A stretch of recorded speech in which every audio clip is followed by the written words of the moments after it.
इंदौर में BRTS corridor हटाने में हो रही देरी के साथ साथ एलिवेटेड कॉरिडोर की उपयोगिता पर भी हाईकोर्ट ने गंभीर आपत्ति जताई है। अदालत ने सुनवाई में स्पष्ट कर दिया है कि करोड़ों रुपए की लागत से बने इस ब्रिज की वास्तविक जरूरत, ट्रैफिक लोड और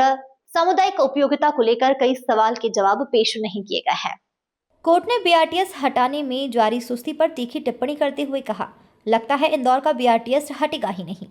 इस मामले में याचिकाकर्ता और ट्रैफिक एक्सपर्ट अतुल सेठ ने कोर्ट को बताया है कि शहरवासियों को 11.5 किमी लंबे बीआरटीएस ट्रैक के कारण लगातार जाम, दुर्घटना और मार्ग अव्यवस्था का सामना करना पड़ रहा है। उन्होंने यह भी कहा है कि नगर निगम की कार्यवाही केवल घोषणाओं तक सीमित है, जबकि जमीन पर प्रगति बेहद ही धीमी है। कोर्ट ने कलेक्टर और निगम आयुक्त से अगली सुनवाई तक बीआरटीएस हटाने और एलिवेटेड कॉरिडोर दोनों पर समग्र, तथ्यपूर्ण और समयबद्ध रिपोर्ट पेश करने के निर्देश दिए हैं। अदालत ने सवाल किया है कि जब मौजूदा ट्रैफिक इंफ्रास्ट्रक्चर ही अव्यवस्थित है तो एलिवेटेड कॉरिडोर का प्रभावी उपयोग कैसे होगा और इसका ट्रैफिक मूल्यांकन किस आधार पर किया गया। सेठ ने यह भी बताया है कि गलत ट्रैफिक आंकलन और अव्यवहारिक डिजाइन के कारण आने वाले वर्षों से यह प्रोजेक्ट शहर के लिए और मुश्किलें खड़ी कर सकता है। अब निगाहें अगली सुनवाई पर है, जब प्रशासन को अदालत के सामने अपनी वास्तविक तैयारी और प्रगति दिखानी होगी। वहीं प्रदेश सरकार की मंशा के अनुरूप एलिवेटेड कॉरिडोर को बनाने के लिए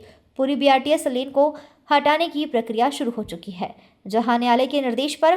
पूर्व में एक तरफ की बीआरटीएस की रेलिंग पहले ही नगर निगम हटवा चुका है। महापौर ने गुरुवार 4 बजे बताया कि नगर निगम के द्वारा दूसरी तरफ की रेलिंग को भी हटाने की प्रक्रिया शुरू कर दी गई है। वहीं अस्थायी रूप से नगर निगम के द्वारा दोनों ही सड़कों के बीच में डिवाइडर के तौर पर लोहे की चादरों का इस्तेमाल किया जा रहा है। हाईकोर्ट के भी हमने ये संज्ञान में लाया, दोनों सर्वे भी हमने प्रस्तुत किए और हमने कहा कि ये दोनों सर्वे सरकार के द्वारा किए गए हैं, तो इसका अगर आप चाहते हो तो एक बार पुनः आकलन इसका जो है सर्वे का आपकी देखरेख में करा लिया जाए, तो तकनीकी समिति बना दे आपकी देखरेख के अंदर और उसका आकलन कर ले और फिर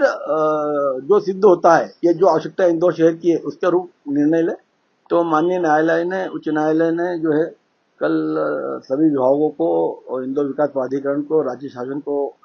नोटिस दिया है कि इसका जवाब प्रस्तुत करे और 11 अप्रैल को इस पर फिर से सुनवाई होने वाली है। यही सवाल उन्होंने कहा, मगर उसका उन्होंने कहा कि पहले सरकार से शासन से जवाब आ जाए